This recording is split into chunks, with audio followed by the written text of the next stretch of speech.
Good morning, everyone. Good to see everyone here this morning. Glad to have our visitors here as well. Before we get started this morning, if you will, please pray with me. Dear Heavenly Father, we come to you this morning. We thank you and praise you for this day we have, this time we have to study your word. Father, we ask that you would lead and guide us in this study. Help us to learn the things that we need to know from the Lord's actions and inactions here as we go through these trials that the Lord is experiencing.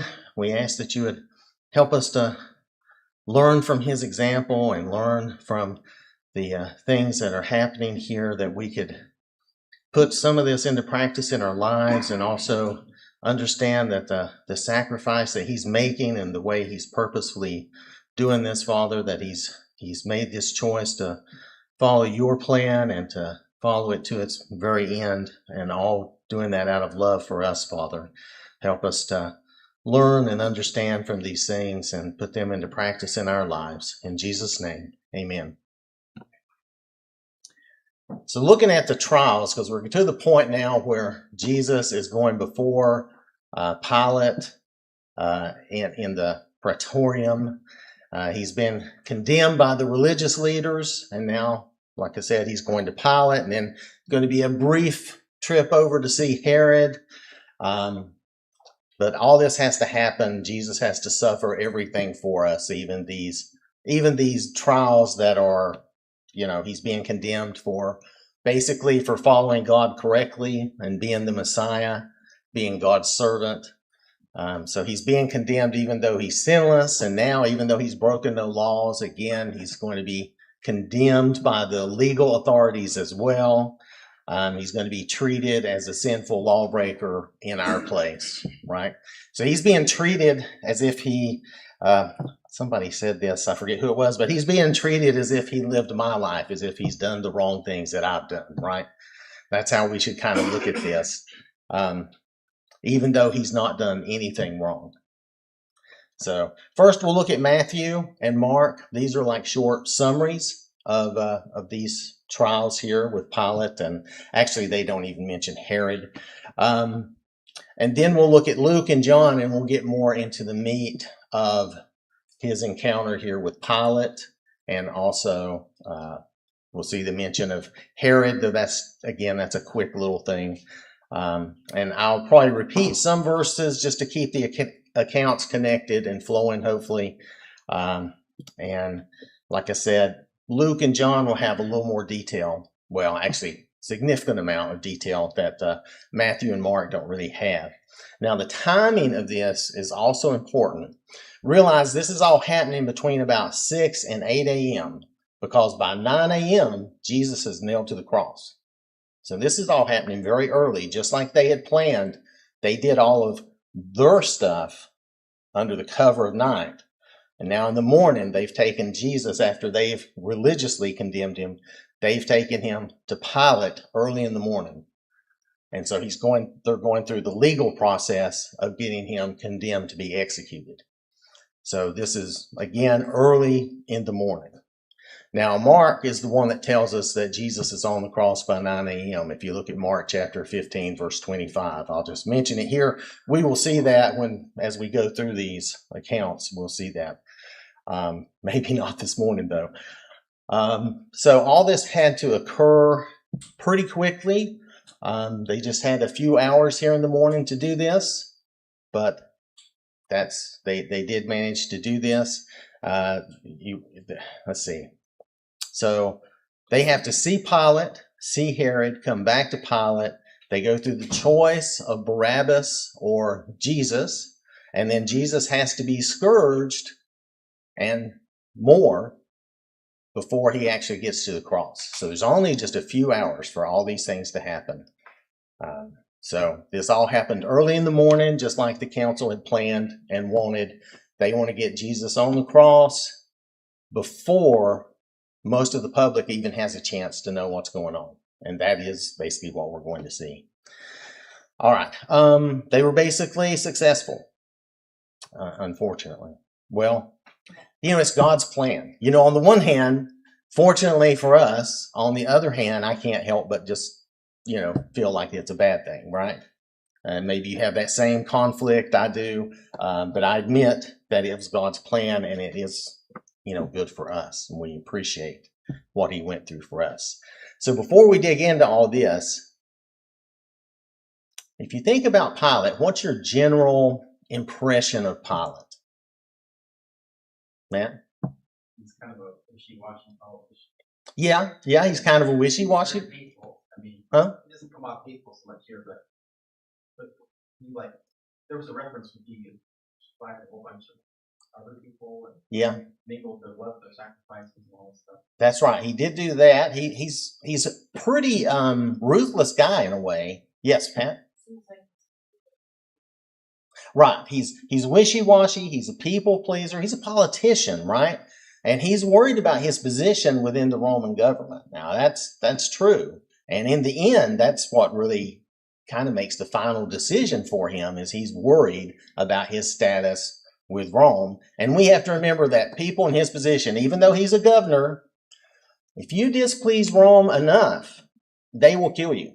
So just be aware of that. I mean, he has a reason to have some fear, but that is true. But nonetheless, there are some. I had read that there are some Coptic churches that they count Pilate and his wife as saints, and I believe that's like quite a bit too generous. I know, see that? I know. It's crazy. And just so you know, Coptic churches. Okay, the Coptic churches. What I'd read about was they're founded in Egypt. They're founded in Egypt, supposedly by Saint Mark, according to the things. And then they split from the regular churches. They split off from what I'll call the Orthodox churches of the time, around 451 AD. And there was a weird reason they did this. And maybe you'll see a difference here that I don't see. But the reasoning was there was a council of Chalcedon where they declared that Christ exists in two natures, fully divine and fully human. Okay. But the Coptic church rejected this, and they said, no, Christ has one united nature that is both divine and human. I beg to see the difference between these two statements.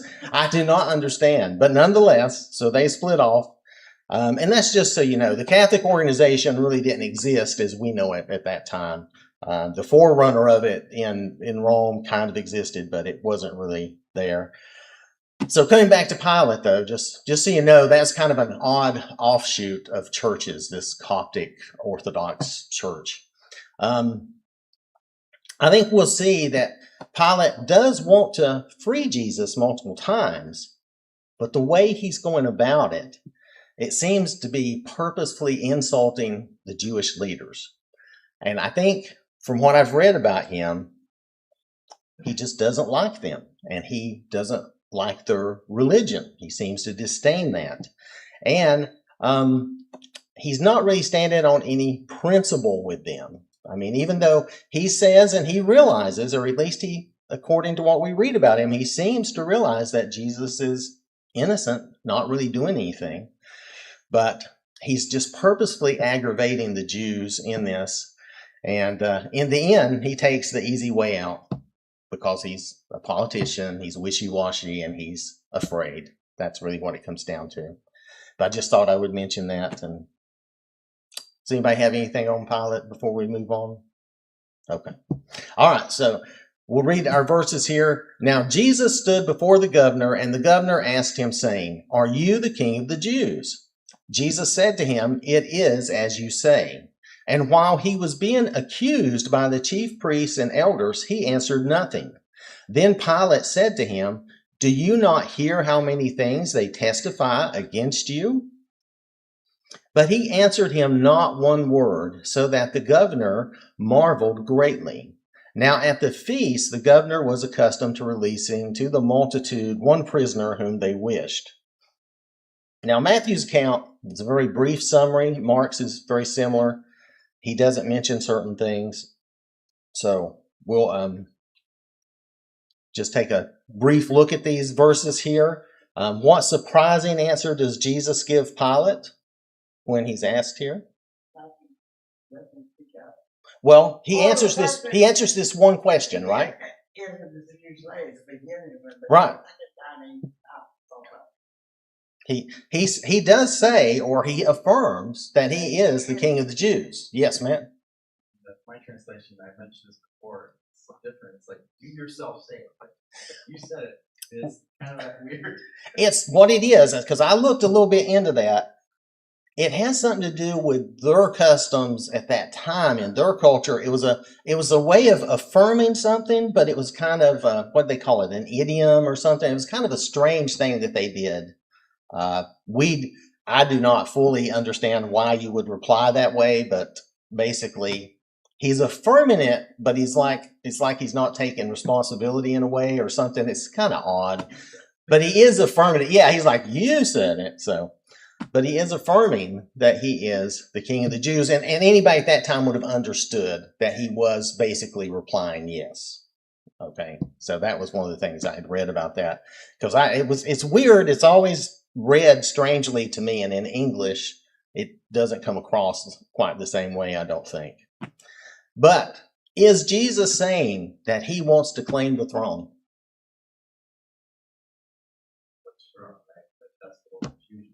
Right. Like, he's not trying to take Caesar's throne from Pilate and all this. Right. And the only throne that Pilate is concerned about is, anything that would come against Rome. So like if he was trying to claim the throne of Israel, say, that would be an issue. But he's not doing that. And we'll see, there's a great conversation we're going to see in John, because we're going to have to go through all 4 of the Gospels to really get this whole conversation. We'll see in John how clear he really gives a much clearer answer, a much better answer than just this summary here. Okay. Let's see. And then whose accusations does Jesus ignore? Man. Yep. The chief priests and elders, all the religious leaders, all their accusations, he's just ignoring them. He's totally just ignoring those accusations. And this goes with the prophecy we see in Isaiah 53, verse 7. He was oppressed and he was afflicted, yet he opened not his mouth. He was led as a lamb to the slaughter, and as a sheep before its shears is silent, so he opened not his mouth. And we're going to see a number of times where Jesus fulfills this prophecy by just not replying to a lot of these lies. All right.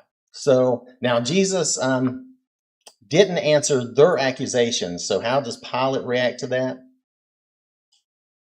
And why? But he's surprised, right? He marvels at this. And then why does he marvel? I mean, if you think about it, anytime you're falsely accused of something, aren't you at the very least going to say, well, that's a lie, these are lies? But Jesus is not saying anything about that. He's not answering that. All those accusations and be in the right, but not. That's my point. Thank you. Yes. The point is that it goes against our nature. If we're falsely accused of something and we're in the right and we know we're in the right, it's very hard not to make some sort of defense. But Jesus doesn't, at least not against those accusations. Now, he does answer Pilate truthfully about the King of the Jews thing. So let's see. Again, Luke and John is going to go into more detail on this. And then what's the tradition there in verse 15 that they're mentioning? Or that Matthew's mentioning? Yeah, at this feast every year, the governor would normally release one prisoner. And the idea was it was one prisoner whom the people would like to have released. And in this case, since he's dealing with the Sanhedrin and the council, I'm imagining that it's usually those people who get to choose who's released. That seems to be the implication. So let's see. If we take now, I want to come back to this point. The reason I pointed that out and came there, so I want to come back to this point in each of the Gospels, so that we cover this conversation and we come back to the point where Pilate is getting ready to release somebody. So from here, we'll go to Mark, and we'll look at this Mark's summary of this conversation as well. If we look at Mark chapter 15, verses 1 through 6, immediately in the morning, the chief priests held a consultation with the elders and scribes and the whole council, and they bound Jesus, led him away, and delivered him to Pilate. That's kind of the end of where we had read last time. And then in verse 2, we actually see him before Pilate. Then Pilate asked him, "Are you the king of the Jews?" He answered and said to him, "It is as you say." And the chief priests accused him of many things, but he answered nothing. Then Pilate asked him again, saying, "Do you answer nothing? See how many things they testify against you." But Jesus still answered nothing, so that Pilate marveled. Now at the feast, he was accustomed to releasing one prisoner to them whomever they requested. So again, Mark is summarizing very similar to Matthew. Here we see Jesus answer the same question about being the king of the Jews. And again, Jesus fulfills prophecy by not answering the lies he's accused of. Mark, these two accounts are very, very agreeable.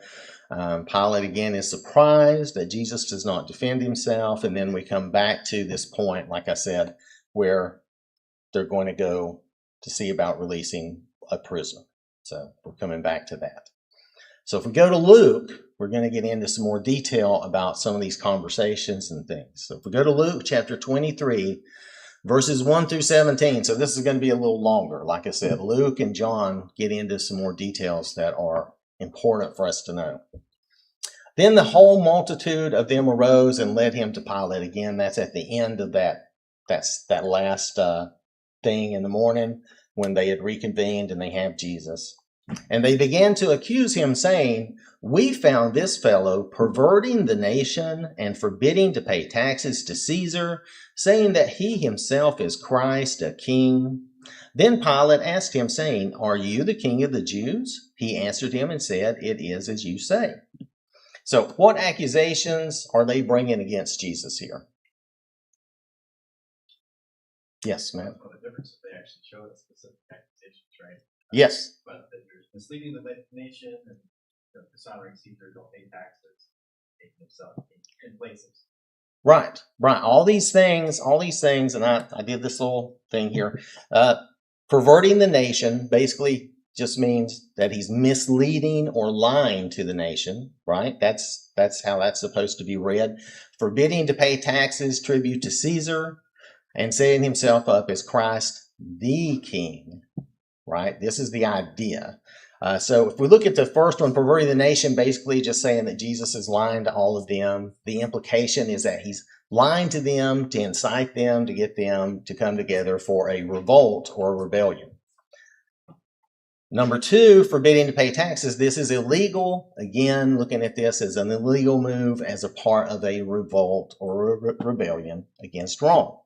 And three, this one most of all, and this is the one that you'll see Pilate is the most concerned with, the idea, again, that as part of a revolt, he wants to set himself up as king. And of course, this would be in direct opposition of Roman rule. So all three of these really lead to this same point of Jesus is leading a revolt, a rebellion. That's what they're trying to present, because Rome does not care how blasphemous Jesus is, which is what they care about, right? They claim he's blasphemous. So I'm not saying he's blasphemous. Let me make that clear. I'm just saying the religious leaders, they condemned him saying he was being blasphemous, right? But Rome doesn't care about that. And Pilate especially does not care about that. Like I said, from what I read about him, he does not care about their religion. But this is something that Pilate has to pay attention to. Here we have a possible revolt, rebellion. That's another issue. That's a political issue and security issue. Now, the Jews today still believe this idea. I've heard some of them say it, that Jesus was trying to lead a revolt against Rome and got himself killed. So some of them still believe that version of this account. So, of these accusations here. So based on these accusations, what does Pilate ask? Matt.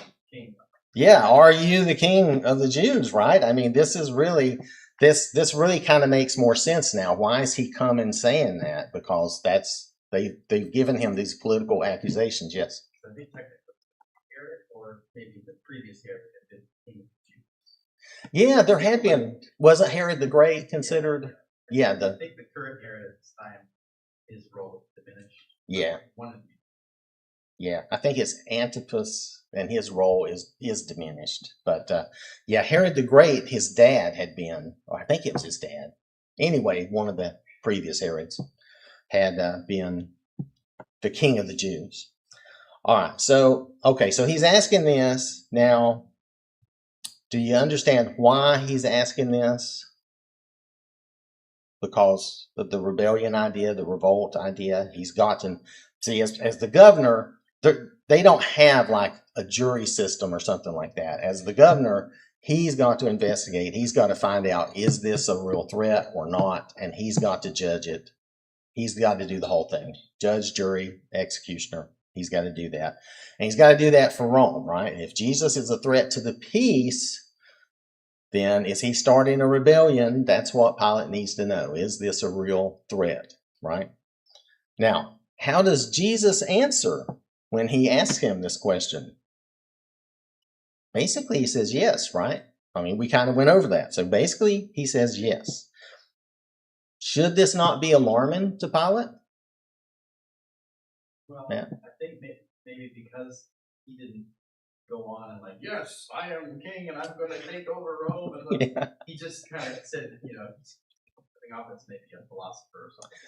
Right. And when we get to John, you'll see more the reasoning why Pilate isn't so alarmed, because Jesus does give a longer answer than this. But it should be somewhat surprising or alarming to Pilate. It could be bad for his career. But worse, like I said, I mean, he could even be killed if he doesn't do a good job. Yes? I was thinking, answer that way, not an hard answer, it's one to turn against the person. So you didn't give the definite answer.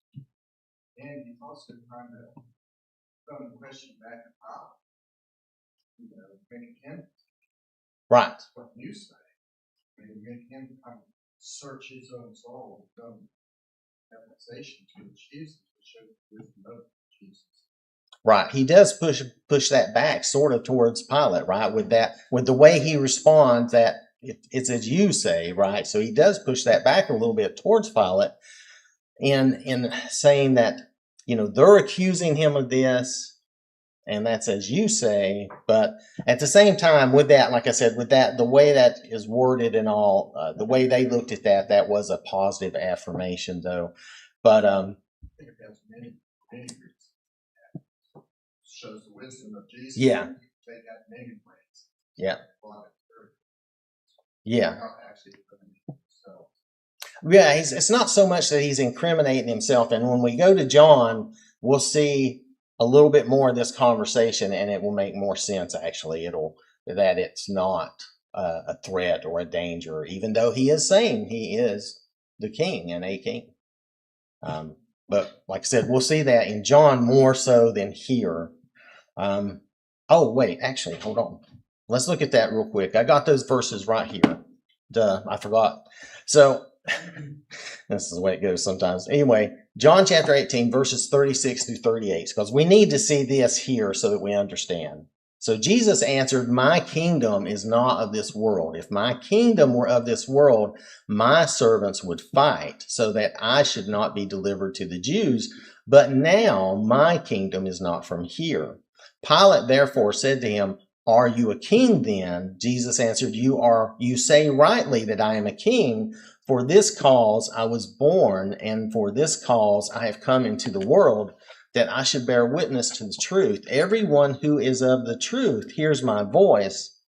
Pilate said to him, "What is the truth?" And when he had said this, and I should probably read that a little differently, like, what is truth? Like kind of Pilate is not very impressed with the idea of truth, right? It's like, well, what is truth? He's kind of that.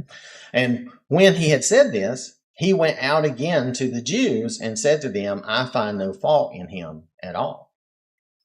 So we'll look at this again when we go through John, but we really did need to see this here because that makes more sense. That helps this whole conversation make more sense when we understand this. Yes. And this emphasis on truth is probably very bad. Recognizes he's not trying to overthrow Caesar. It's more of a philosophical idea. That's what he takes it. Yes. What is truth? Pilate, yeah. Blah, blah, blah. He's looking at it as a religious, philosophical thing. He's like, what is truth? You know, he does not like their religion anyway. So that's his response, you know, like, ah. So, but since we're here, what does Jesus tell Pilate about his kingdom? It's not of this world, right? He says, yeah, I'm a king, but my kingdom is not of this world. What does he say about his servants? They're basically, now this is not what he says, but he is basically saying this. He's saying they are not going to fight. They are not fighting. My servants would fight if his kingdom were of this world, but they are not. They're not going to be fighting. So in other words, he's not causing any war. He's not going to create any rebellion, any revolt, right? He's no threat to Rome or the peace of the region. Now, what does Jesus tell Pilate his mission is? To bear witness to the truth, right? To bear witness to the truth. And what's the truth that he's referring to? God's word, the gospel, God's message of salvation, right? That's the truth that Jesus is referring to. And, yeah, man. Part of the answer does his mission is king, but again, it's world. Right. For this, I think, right. Yeah, for this cause I was born, and for this cause I've come into the world that I should. Yeah. So he is a king bearing witness to the truth, but it's just not. He's not trying to start any war or revolt or rebellion. And then how does Pilate react? He scoffs. You know, what is truth? Blah. You know, it doesn't really sound mean. He just sounds a little maybe frustrated or disparaging, but not really necessarily, you know, mean. So if we come back to Luke and look at the next verses, we'll be back in sync here with that. You kind of need that though as part of this conversation. So Pilate said to the chief priests and the crowd, I find no fault in this man. But they were the more fierce, saying, he stirs up the people, teaching throughout all Judea, beginning from Galilee to this place. When Pilate heard of Galilee, he asked if the man were a Galilean. So if we look at verse 4, who are the crowd that's mentioned here? Yeah, the crowd, like it says here, it says the chief priests and the crowd. That's just the rest of the council. The council was actually quite a big number of people. It wasn't just like 5 or 10 people. It was a pretty big number. Anyway, so he's talking to the chief priests and the crowd, the other elders and all of that were with them. So it's the rest of the Sanhedrin. You know, the chief priests are the ones that really seem to be dealing directly with Pilate. But remember, all the council came. If we look back, like if you looked back in verse 1, it says all of them came and brought Jesus here. And you'll see the same thing if you look at Mark chapter 15, verse 1, and Matthew chapter 27, verse 2. You'll see that the whole council came with them, bringing Jesus. Now, John is a little different. He neither confirms nor denies this in his account, but he does use the word they, so it does imply that there's a number of people that came at least. But so anyway, that implies agreement. So this crowd, it's something to remember. This crowd is not the general citizens of Jerusalem. This crowd is the council and maybe any buddies or friends they had that they might have brought along. This crowd is not just the general people of the city. Yes, ma'am? I have a note that indicates it's about 70 or 71 people. Oh. It's a big group. Yeah. It's a good sized group, and yeah, it's a good number of people. I couldn't find that kind of number so good, but Matt says maybe about 70 people thereabouts. So that would make some sense. All right, so that's who this crowd is. That's who's there. So what does Pilate tell the Jewish leaders when he comes out? I find no fault with him, right? I find nothing wrong with Jesus. Jesus is not trying to do anything. Basically, I mean, in a way, you could say he's telling them they're lying. I mean, but he doesn't come out and say that from what we see. So how do they react? Yeah, causing trouble. Yeah, they double down. They get, it says, my translation says they get fierce. The Greek here, the Greek word says they were stoutly insisting, which they were, they were strongly insisting, right? So think of it as intensely or maybe even passionately, but they were very insistent. So what do they say Jesus is doing then? Making trouble.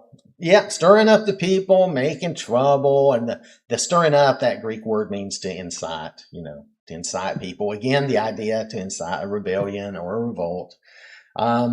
So they know they need to get this kind of verdict. They need to get Jesus convicted of that type of thing so that Rome, Pilate, will act and crucify Jesus, will kill him. So what mistake do they make, though, here? I think it's a mistake. They mention Galilee, right? They mention that Jesus started in Galilee, and then Pilate's like, wait, what? Is he a Galilean, right? So now, why does Pilate care about that? Jurisdiction, yep, he can pass. There's several things. If he can throw this, basically he can say that, well, this is out of my territory and someone else will have to look at this and take care of this, is the idea, right? So he can pass the buck, he can pass that responsibility to someone else. So if we look at these next verses, and as soon as he knew that he belonged to Herod's jurisdiction, he sent him to Herod, who was also in Jerusalem at that time.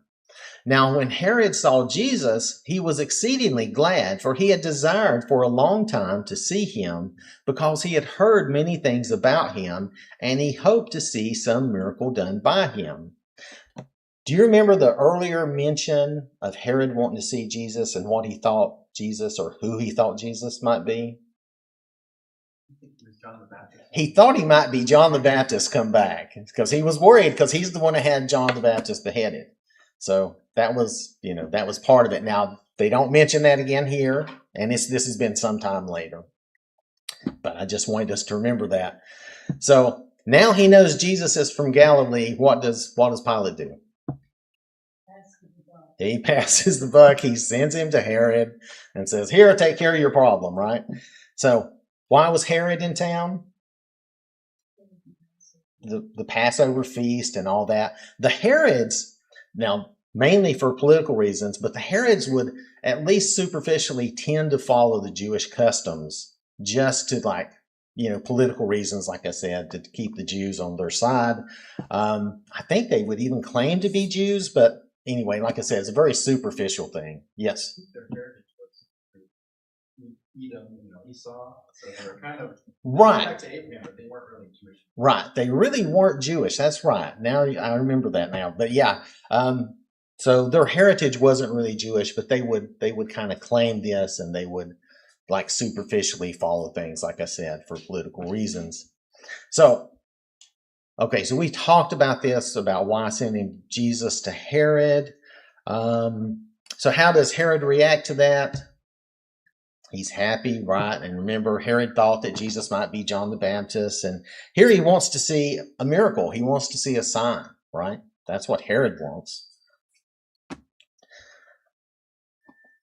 Then, Wants to be entertained. Yeah, he kind of wants to be entertained. Yeah, that's a good point. Yeah, maybe he does. Anyway, he wants to see a sign and a miracle. We're technically out of time. Does anybody have anything else? Yes, Pat. The scripture says that told the people, the apostles, do not cast your pearls into the swine, and anything else that you do not offer anything. Yeah, now, yeah, he does say, do not cast your pearls before swine. And so, I mean, Jesus is not going to perform. He's not a magician. He's not going to take the power that God has given him or that he has through being God and just perform. He's not going to perform like a magician or something, right? That's an abuse of that power. And I can't remember the exact wording for that, but anyway, that would be wrong, and Jesus is not going to do that. He's had opportunities to do that. Satan tempted him to jump off the temple so that an angel would keep him from, being injured, and again, tempting him to put on a show. And Jesus wasn't going to do that. So, and he's not going to do it for Herod either, obviously. But we'll pick up from here next week. I do thank you for your time and your attention this morning.